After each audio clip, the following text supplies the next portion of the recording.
there are too many people who don't know the importance of the mind.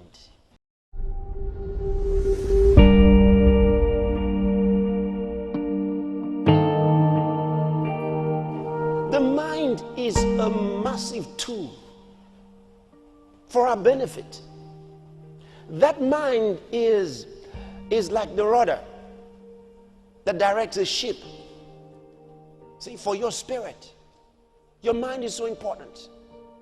If you turn your mind away from what you're supposed to be focusing on, your feeling will die. Can you see that? For whatever it is, your emotions for it.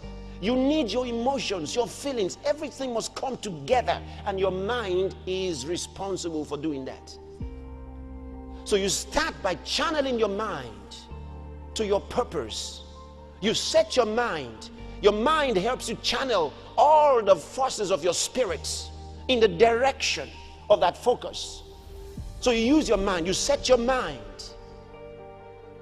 Are you hearing me? He says, thou wilt keep him in perfect peace. That means shalom, shalom, peace, peace.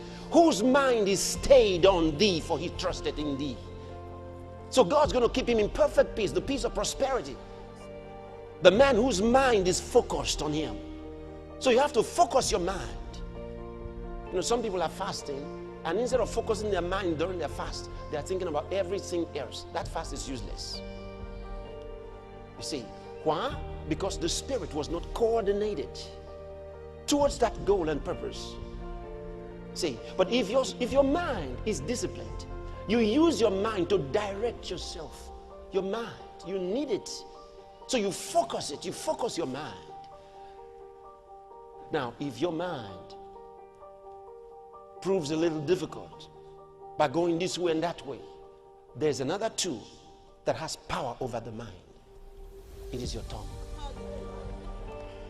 You see, if your mind is swaying this way and that way, you start talking in the direction of what you want, and your mind will be focused in the direction you want to go. You getting it? Now, once your mind goes in that direction, your emotions will start, because God needs all of that. Hey, somebody said, you can't be emotional with God, but God gets emotional. He said, he that sitteth in the heavens shall laugh. Laughter is an emotion. Anger, God gets angry. Anger is an emotion. Joy is an emotion. And God expresses joy. It's an emotion. See? When Jesus danced, it was an emotion. When Jesus wept, it was an emotion. See? So that's so important. It's so important that you gather your emotion. When you bring your emotion together, oh, your spirit is affected. Then your spirit is now in the condition that is consistent for God to work.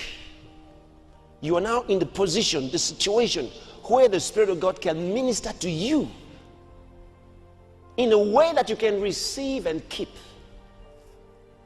You know, God talks to many of us every day, but our emotions are not towards him. And so we don't receive what he says.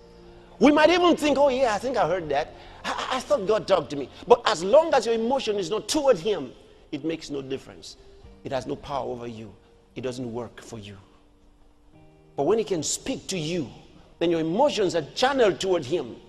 Then you receive it in the core of your nature. And then it produces results for you.